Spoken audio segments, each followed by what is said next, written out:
Show me what you've got. Ah!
only asking for a single coin. One more coin and I can get a pair of shoes. Please, go on. I can't believe it. The Grey Prince has been beaten. There's a new arena grand champion now, someone called the Butcher. Blessings of Anu upon ye.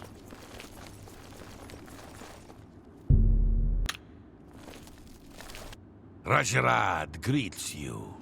His brothers are Hasiri and Urjabi. The Black Horse Courier is our Imperial News Service, chartered by the Elder Council.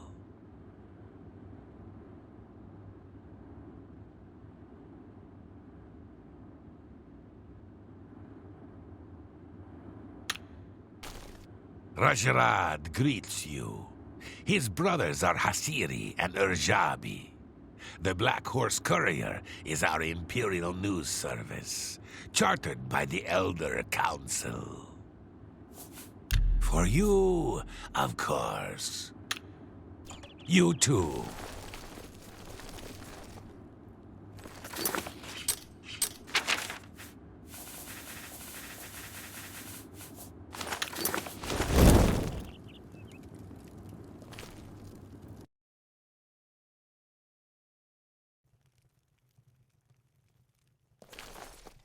Good time. A pleasure to speak with you. Can I interest you in some of my wares?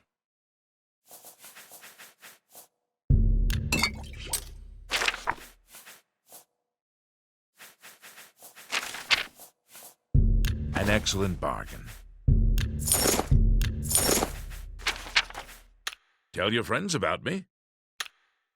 Goodbye.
Good day.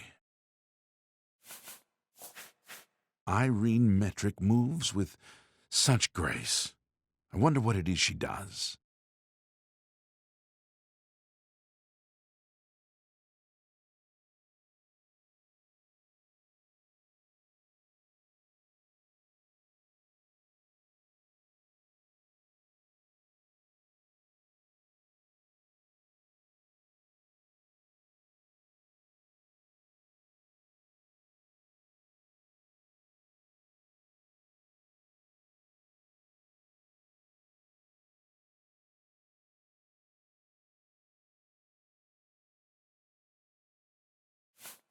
I offer the finest goods and lowest prices in all cities. Good.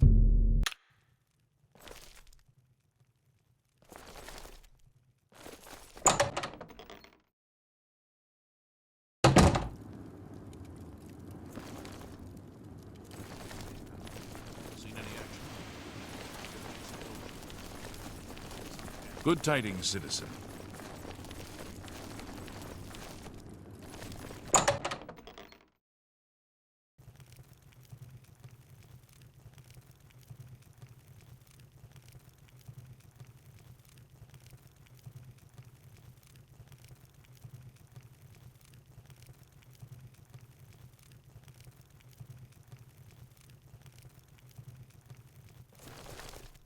It's my pleasure.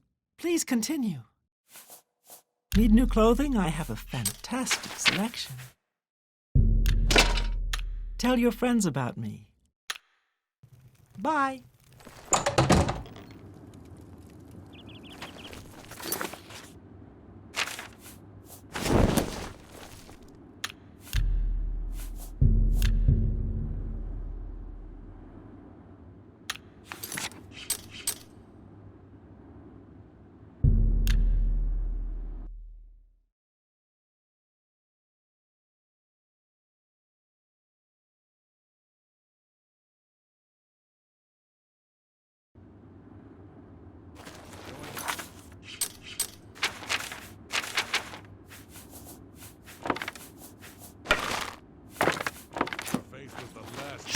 You'll ever make.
Oh!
move like a pregnant cow.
There's no problem, is there? Take your time. If you run into... Afternoon, sir. Take your time.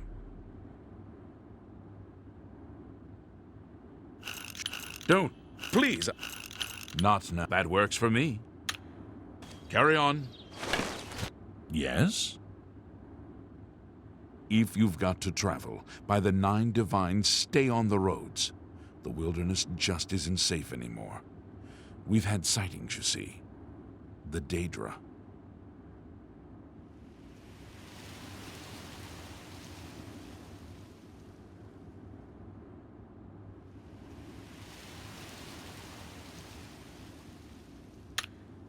Long live the Empire!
Fight orcish bandits or whatever this guy is, marauder. Yeah, I normally don't orcish criminals, enemies of the Empire.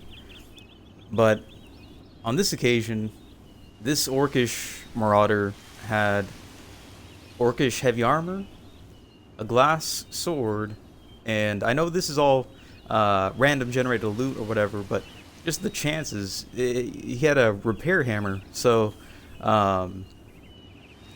That works. That's a lot of good stuff for the imagination. You can picture that this orcish marauder. Let's see, what's his age look like? He's balding. He's still got dark hair though. Got a few wrinkles on his face. I'd say he's probably near for an orc. Orcs don't live very long in the Elder Scrolls, or so they say. I mean, I have a theory that there is one Imperial orc that is the Librarian that it seems to pop up in all these games, dating back to, I think, even Morrowind had a book written by an author who had an orcish name that was Imperial, that I'm still not totally sure on the details. He's either an orc that's lived forever, or the Imperials have a tradition of hiring only orcish scribes. I don't know. Maybe who knows for sure. I know for sure though that, well, I don't know for sure, but it's heavily implied that orcs are very hyper loyal to the Empire, and the Empire has depended on orcs for a great time, specifically orcish heavy armor, shield. Did they focus on shields? I don't quite remember. Definitely heavy armor, defensive units, and anyways, what I'm getting at is I wouldn't be surprised if this orcish marauder was once a member of the Empire who fought for the Empire, and now for whatever reason has decided that they want to go off on their own path. Maybe he was a general, and in his last dying days he decided that he wanted to try to lead his men his own way. I used to see that a lot in Ark, where there would be a powerful player who had a little bit of a following amongst the tribes, and or the Confederation or whatever, and he would often take his men and go off and try to do his own thing. It's a tale as old as time, in video games at least.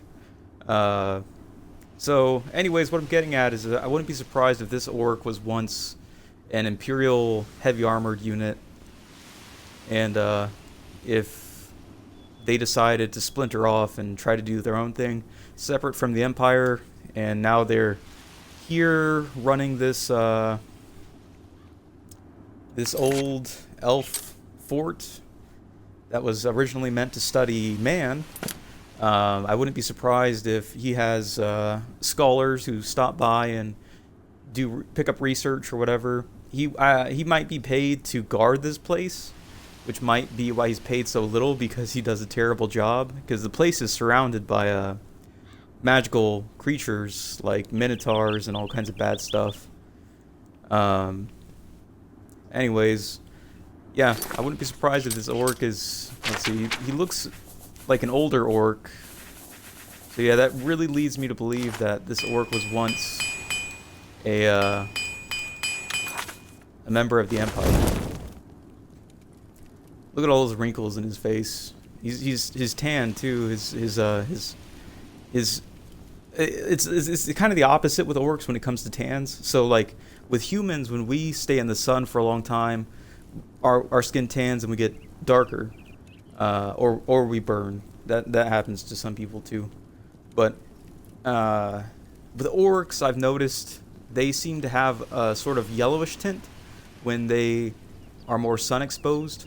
That's the way they express their that they've been in the sun for a long time. So he's got the kind of sun-baked look where he's been in the sun for a long time, and his hair's balding. So I'm assuming that he's probably traveled for a long time with possibly no helmet, no hat, or with his hat on. Actually, that's probably the case. He probably wore an orcish helm and fought in maybe Alkir in the desert, and that helm caused him to bald because his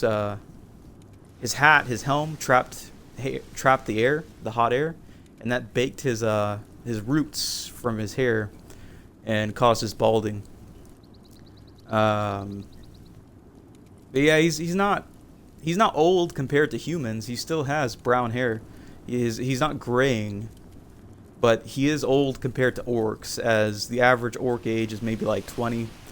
In Skyrim, they explain that orcs are supposed to die young, that they fight in battle and they die in battle, and that is their way to find somebody who is worthy of carrying their memory by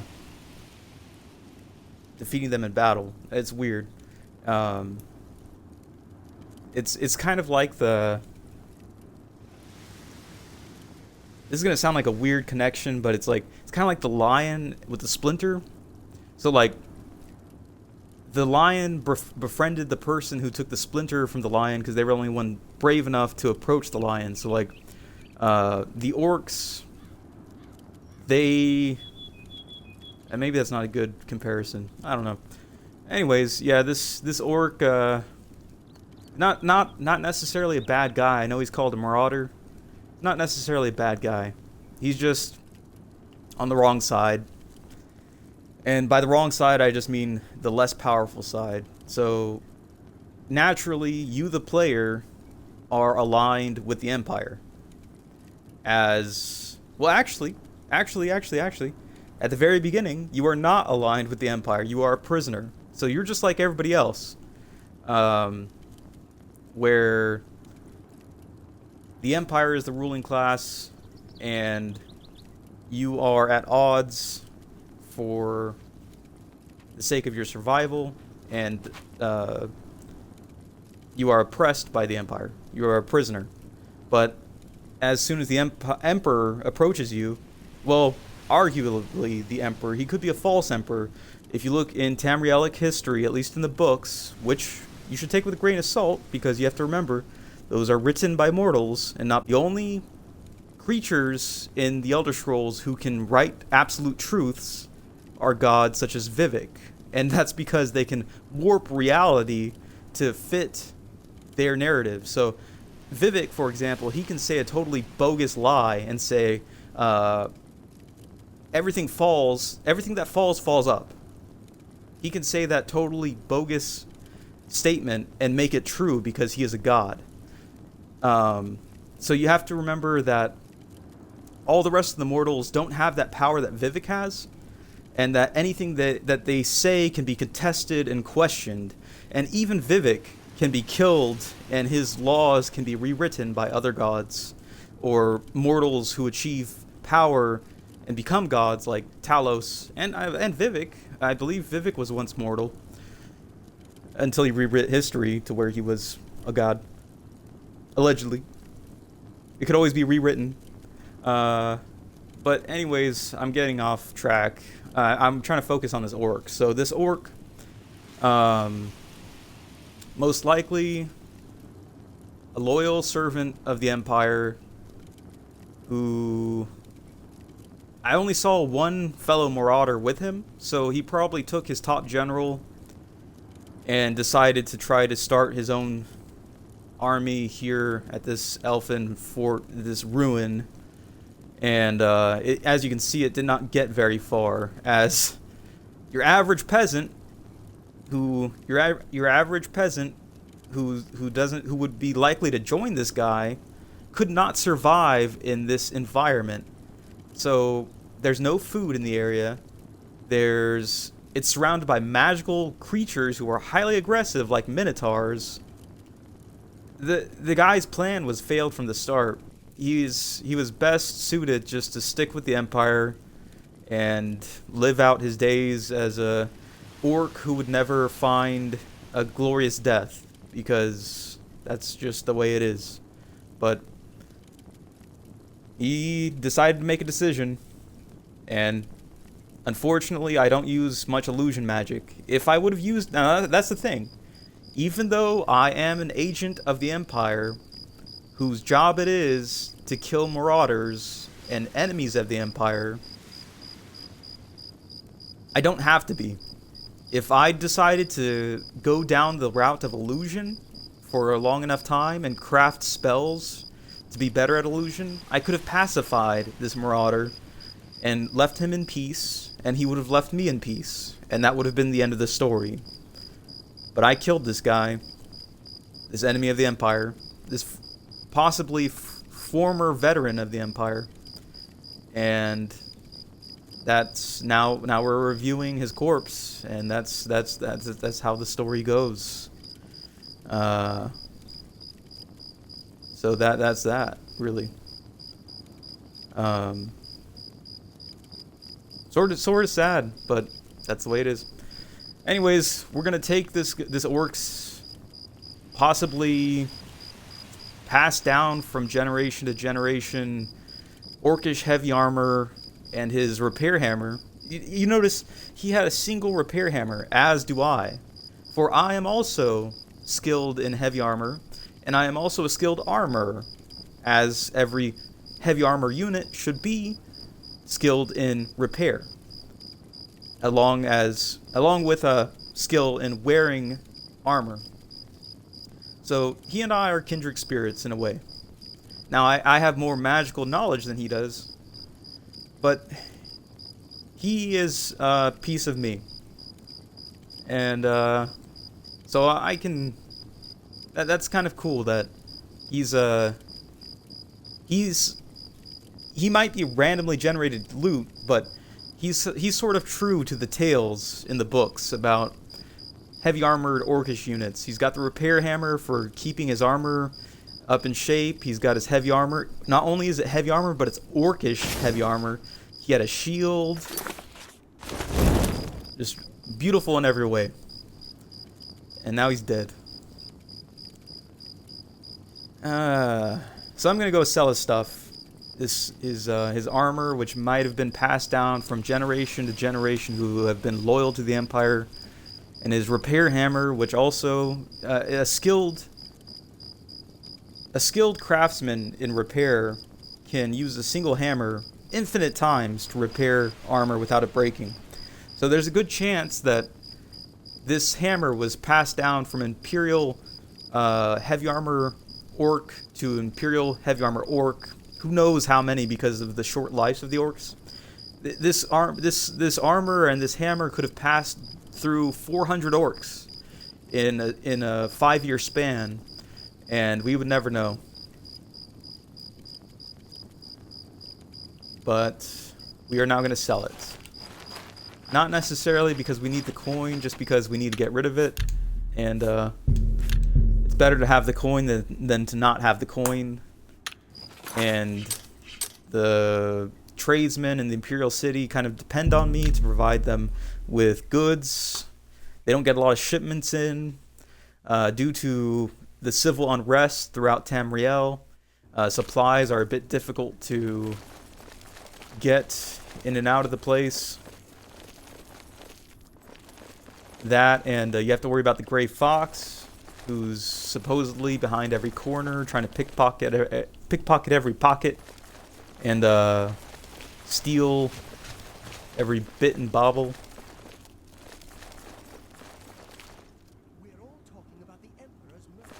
Is this the Merchant's Inn? Yeah. It is interesting, though, because forget it. I'm going to sell this hammer here because I'm pretty sure the merchant here has enough coins. Good day. So one thing that you'll notice when a lot of people play this game is they mention that the beggars say, for a single coin, I could eat for a day. And they're like, how can he eat for a day for a single coin? It's nothing. Well, you got to think about it. These coins are made of pure gold. That's worth a lot of money in our current standard money. Our paper money you have to pay quite a bit of paper money to get an ounce of gold. So imagine this ounce of gold coin, how much supplies that can buy. Now, you the player, what's available to you the player a little food and drink will do you some good than what's available to the to the people in this game. For example, the people in this game have random loot that spawns on them. You do not. You have to go out and kill stuff and collect random loot. The NPCs, the random loot spawns on them. They can perform certain actions that you cannot, such as I don't know, they can interact with certain... You'll notice in quests that NPCs can interact with certain things that you cannot. And this game, it doesn't really have the most examples of it, but the game Fallout New Vegas does. And it's a very similar game to this game. It just displays it better. And the thing is that in Fallout New Vegas, you'll notice that you, the player, you kind of half exist and you kind of half don't exist. You're like Schrodinger's cat. Everybody else in the game, they exist in the world that you're playing in. But you do not quite exist. You only half exist. And so the deal there is like... So imagine this. There's a room, and there's a room, and in the room are lockers, and for each locker there's an image that displays what good is in each locker. So one locker has an image of a toolbox on it. And so inside of that locker are tools. Well, you are the image of the toolbox. You are a symbol. You are representative of something. You are an idea. You do not exist in the world. You are not the tools in the locker. You are representative of the tools in the locker. The rest of the characters do exist in the world. So the painting does exist, but it exists as a painting, but it represents more than just smudged pigments on a canvas. It's an idea. It's a thought. It's a word. It's a message. That's what you are. So in Fallout New Vegas, you'll notice that to the NPCs, the world exists to them. They can type on computers and they can do all kinds of things that you cannot. Assumably, they're taking dumps and all this stuff. You cannot make a poopy. But we're assuming that the NPCs do exist in this world and they can make a poopy, but you cannot see the world, you cannot live in the world the way they do. For you are an idea, you are a painting. And anyways, so what I'm getting at is one gold coin to you can only buy you a loaf of bread. Maybe you can't eat for a day with a loaf of bread.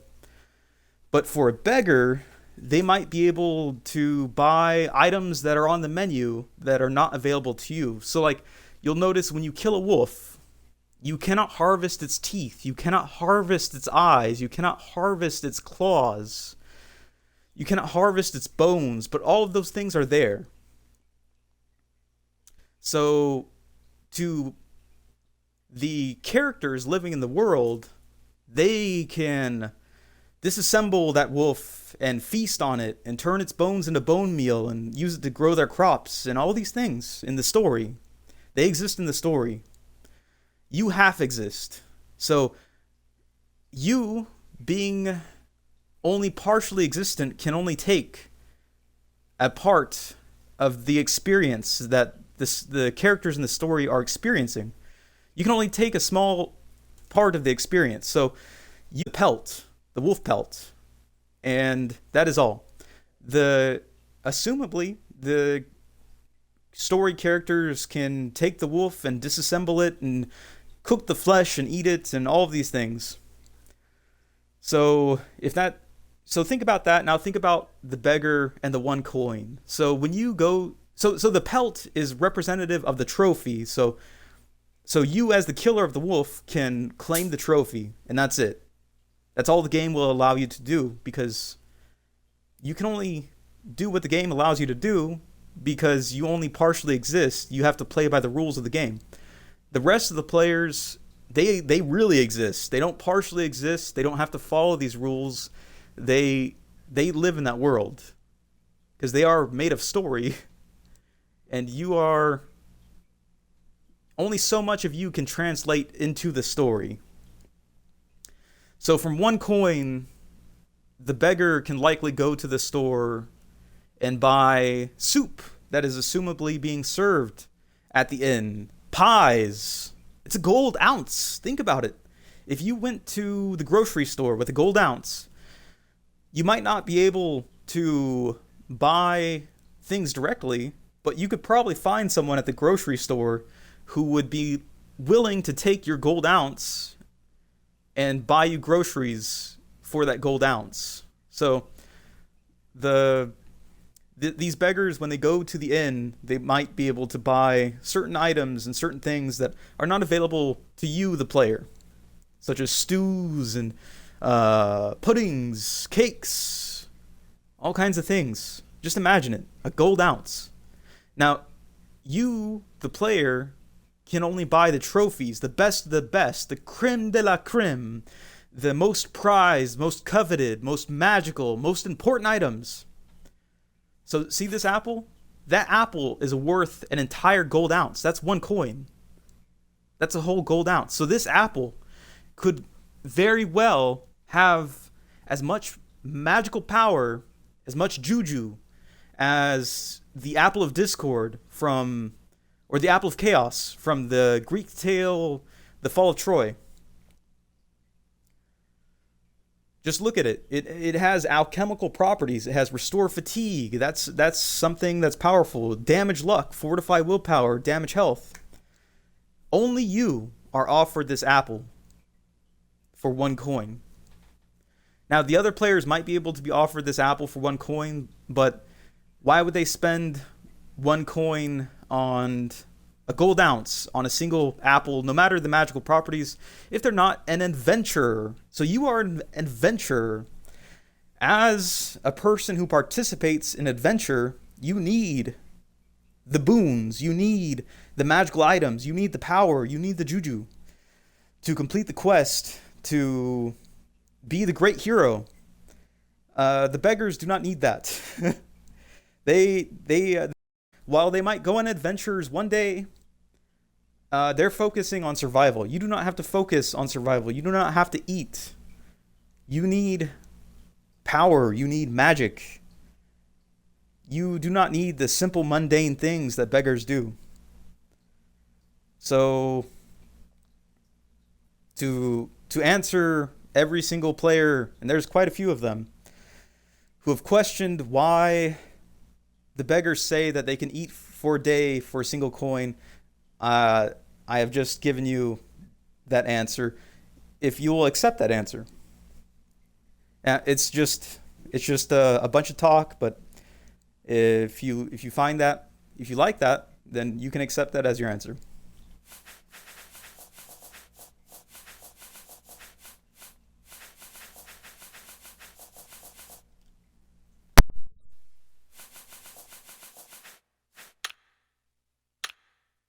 You too.